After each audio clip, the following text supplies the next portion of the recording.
ditetapkan sebagai salah satu dari 33 kain tradisional. Maka dari itu, kain sasirangan perlu dijelaskan kepada generasi muda. Sasirangan memiliki karakteristik yang mirip dengan batik Jawa. Hanya saja perbedaannya terdapat pada corak, motif, dan teknik. Oleh karena itu, warisan budaya sasirangan ini dapat kita kembangkan sebagai salah satu peluang ekonomi kreatif dari kain sasirangan.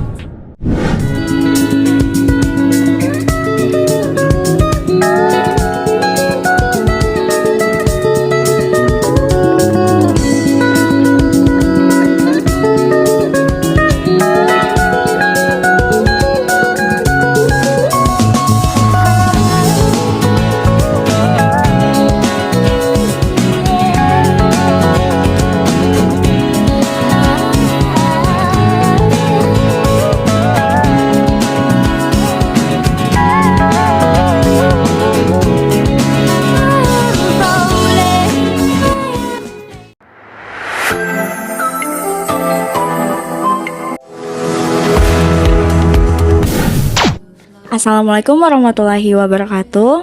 Hai semuanya, sebelumnya perkenalkan saya Nur Islamiyah dan di sana ada teman saya. Nama saya Siti Galuh Nadia Anura. Di sini kami dari kelompok 3 kelas 10-6 ingin mewawancarai Kepala Sekolah SMA Negeri 1 Rantau, Bapak Muhammad Farid Amrullah.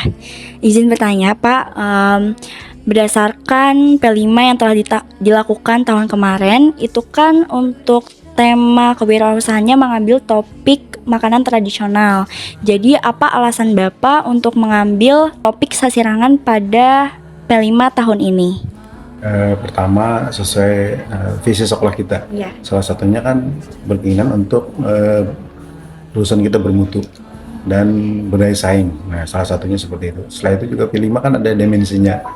Artinya kita menghendaki siswa kita tuh kreatif, inovatif, mampu bergotong royong. Nah, jadi mereka nantinya dengan kegiatan itu mereka bisa melaksanakan kegiatan tersebut. Juga ingin berkeinginan untuk melestarikan, karena di Kabupaten Tapin itu ada sasirangan yang mempunyai ciri khas tersendiri. Karena seperti kita ketahui, kain sasirangan itu menjadi ciri khas Kalimantan Selatan. Dan kita berkeinginan dari Kabupaten Tapin, khususnya di Rantau, itu ada mempunyai ciri khas corak-corak tertentu. Artinya menjadi ciri khas kita. Nah, kita mengharapkan itu hasil dari siswa SMA Negeri 1 Rantau, khususnya yang kelas 10 yang sekarang. Kira-kira hasil dari kain sasirangan yang dari P5 ini kira-kira akan diapakan, Pak?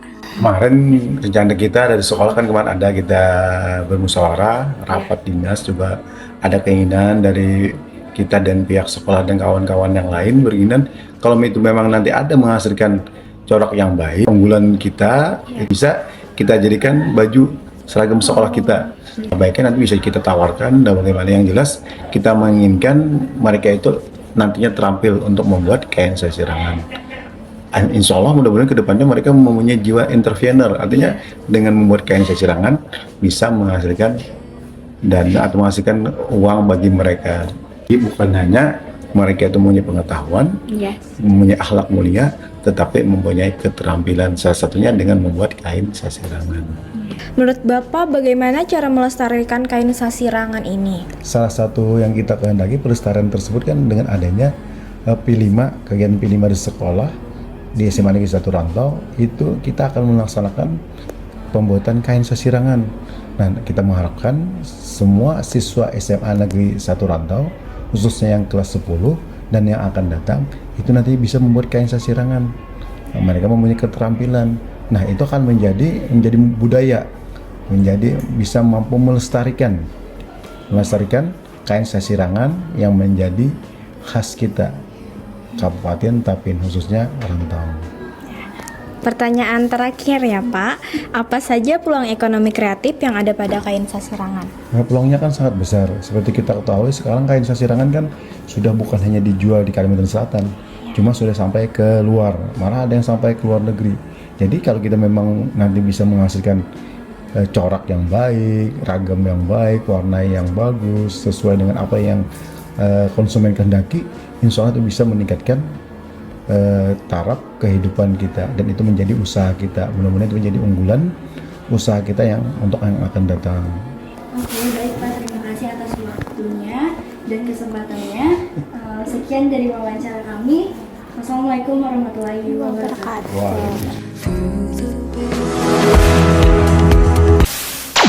Assalamualaikum warahmatullahi wabarakatuh. Perkenalkan, kami dari kelompok 3 dari kelas 10-6. Sebelumnya kami ingin memperkenalkan diri. Perkenalkan, nama saya Maulida Widiarti dan teman saya yang bernama Nur Aulia Ramadina. Baiklah, di sini kami ingin mewawancarai Ibu pelatih. Boleh perkenalkan diri, Bu? Basmati dari Desa Timbaan.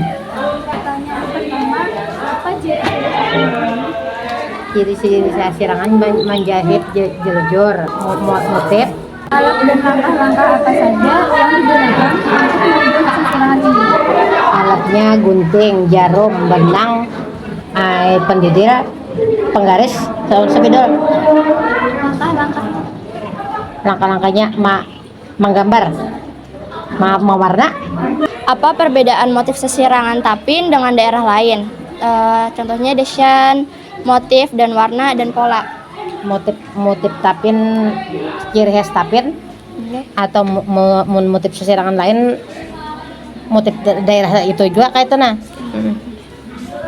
Misalnya desainnya, Bu? Desainnya motif sesirangan tuh harus dijelujur. Warna dan pola sama lawan pola banjir sama lawan kita deh. Baiklah, Bu, makasih, Bu. Baiklah, sekian pertanyaan kami. Terima kasih. Wassalamualaikum warahmatullahi wabarakatuh. Waalaikumsalam. Assalamualaikum warahmatullahi wabarakatuh. Perkenalkan, nama saya Halimatus Sediah dan teman sebaya saya yang bernama Ahmad Ragil Madani. Di sini kami akan mewawancarai salah satu guru dari SMAN 1 Rantau mengenai proyek penguatan profil Pancasila atau P5 yang bertemakan sesirangan. Baiklah, kita akan memulai dengan Ibu Monika yang mengajar pelajaran bahasa Indonesia. Apa yang Ibu ketahui tentang kain sesirangan ini? Ya, kalau menurut saya kain sesirangan itu adalah kain menjadi ciri khas Kalimantan Selatan, khususnya Banjarmasin dan sekitarnya, bahkan sampai ke Kabupaten Tapin. Atau kalau misalnya kita kenal itu batik ya, tapi kalau yang batik itu kan seluruh Indonesia, tapi sesirangan itu khusus batik dari Kalimantan Selatan. Mengapa memilih sesirangan untuk proyek P5 yang kedua ini?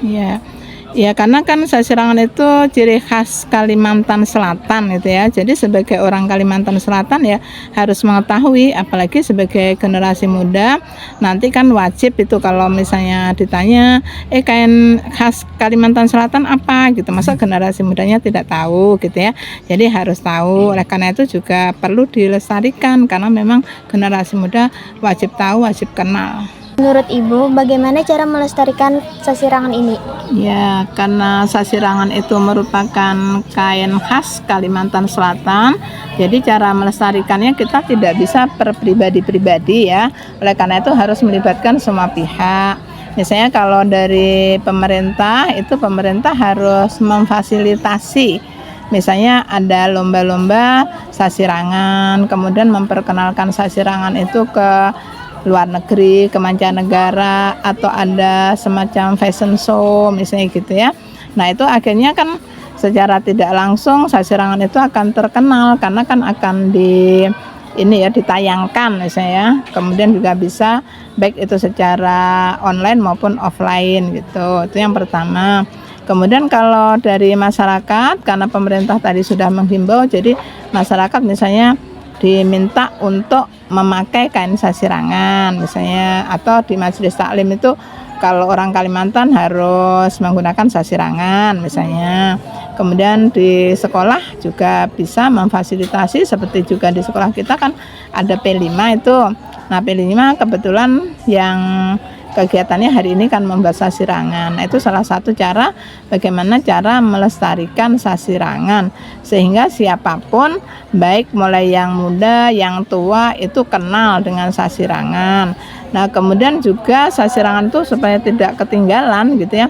itu memang harus lebih kreatif yang membuatnya dengan berbagai macam motif, kemudian juga model-model yang beda-beda gitu. Nah, dengan ada model yang beda-beda itu mulai dari kalangan anak-anak sampai orang tua itu merasa enak karena modelnya sesuai anak muda gitu ya, tidak ketinggalan zaman, selalu up to date misalnya.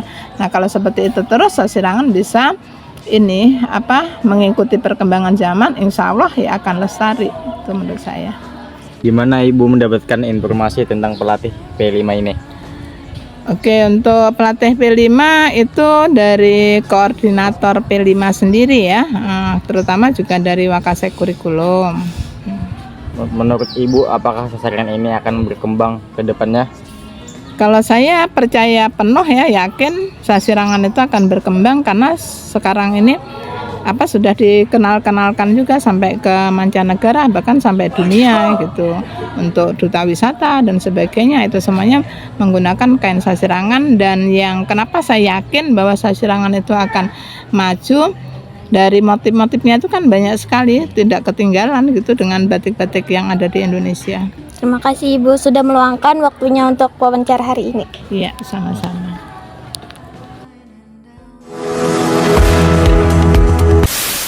Assalamualaikum warahmatullahi wabarakatuh. Perkenalkan, kami dari kelompok 3 dari kelas 10-6. Kami ingin mewawancara teman sebaya. Sebelumnya perkenalkan, nama saya Muhammad Haidar Mubarak. Dan perkenalkan, nama saya M. Ridwan Fahmi. Dan ini salah satu teman sebaya yang ingin diwawancarai. Sebelumnya perkenalkan, nama saya Wisnu Ragil Afandi dari kelas 10-1. Oke, pertanyaan pertama, menurut kamu bagaimana cara melestarikan kain Sasirangan ini? Menurut saya cara melestarikan kain Sasirangan itu ada banyak. Mungkin salah satunya adalah dengan cara P5 ini, yang mana mengajarkan kepada siswa-siswi cara membuat kain Sasirangan tersebut. Pertanyaan kedua, apa saja yang kamu siapkan dalam kegiatan P5 kali ini? Untuk siswa-siswi kali ini hanya menyiapkan tenaga karena semua alat dan bahan telah disediakan oleh guru. Pertanyaan ketiga, bagaimana perasaan Anda ketika melakukan praktek pembuatan kain Sasirangan tersebut? Perasaan saya sangat seru, soalnya kan ini baru pertama kali saya membuat kain Sasirangan. Pertanyaan keempat, setelah kegiatan P5 ini, apakah kedepannya kamu tertarik mempelajari Sasirangan ini lebih lanjut? Mungkin itu harus saya pertimbangkan lagi karena saya masih berada di kawasan sekolah. Mungkin saja pada saat lulus saya melanjutkan kegiatan pembuatan kain Sasirangan tersebut. Oke, pertanyaan terakhir, apa saja kendala Anda dalam kegiatan P5 kali ini?